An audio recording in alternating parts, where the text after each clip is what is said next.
Hi, my name is Cece Cox, and I am a marriage and family therapist, and I also am a wife and a mom.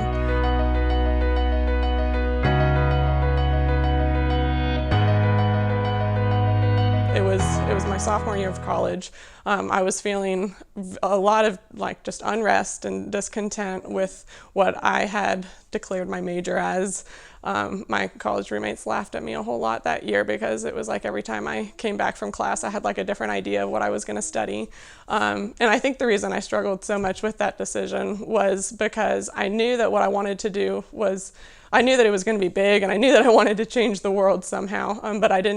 hadn't really figured out exactly the gifts that God had given me and the particular way in which He was calling me to use those gifts in a specific niche of His kingdom to bring glory to Him. I think sometimes in the church or really just in the world, we're all looking for someone to tell us how to do what we're supposed to do, or at least I am. But I think the danger in that is if we're looking towards other people and we're trying to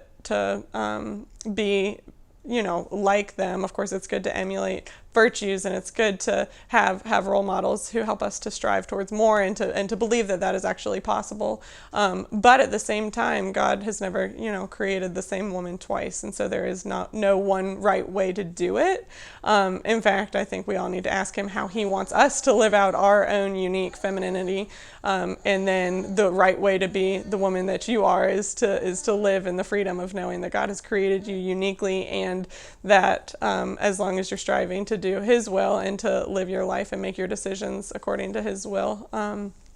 that's the right way to do it for you, and that He will reveal that to you. When I found out more about marriage and family, I knew that was the specific track that I wanted to go on, because the basic premise of marriage and family therapy is that our relationships are important, that our relationships are more important than really anything else in our lives, and that research shows time and time again that relationship satisfaction is indicative of physical, mental health outcomes, and an array of other things. But there's nothing more impactful on our lives really than our close relationships. To be able to enter into those spaces with my clients and their families, and to bring to light the things that have been just making them feel suffocated and just paralyzing them with fear, to be able to bring them to the light, and then to equip family members with tools to help their child or spouse or whoever it is to continue to grow in peace from that point is a huge blessing. And I really do see it as an absolute honor and a privilege that my clients have entrusted their most vulnerable selves to me in the therapy room. When I started seeing clients, I was nervous about seeing clients who were different from me, because I was afraid that, not having had the same experiences as them, I would have a difficult time relating to them or empathizing for them. But I've really found that being Catholic has not limited whatsoever my ability to relate to my clients. In fact, I think that it's enhanced my ability to recognize just people's dignity in a way that maybe when they don't even feel the weight of their own soul. When I found out that I was pregnant, I actually found out that I was pregnant the same day that I was offered my first job, and so I definitely had fear in that moment of, how am I supposed to do this work that He's asked me to do if I also am being called to be a mom. For the past couple of years, I had worked at an agency where I showed up at 8 and I left at 4:30 or 5, and I was handed a caseload of a couple hundred children who it was my job to schedule appointments with and to see and to treat over the course of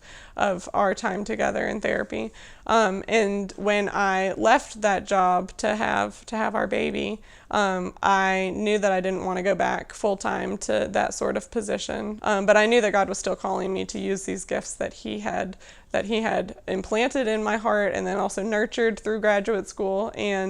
And so I knew that I was still being called to use them in some capacity. Various states have different rules about how far along in the licensure process you have to be before you can go out on your own in private practice. But where I live,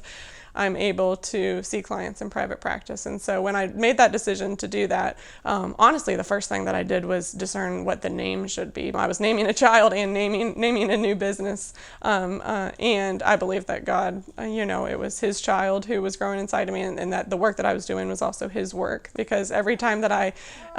invested a little bit more money into buying a business license or paying rent before I was even seeing any clients, or even now as I've started seeing clients, on my own, it just feels more vulnerable, and it feels more like a leap of faith. I think that God has really been able to show his faithfulness through that, because I know that in my own strength and in my own knowledge, I would never have been able to get to the point that I have. And so I know that it's really been his hand that has been guiding my path.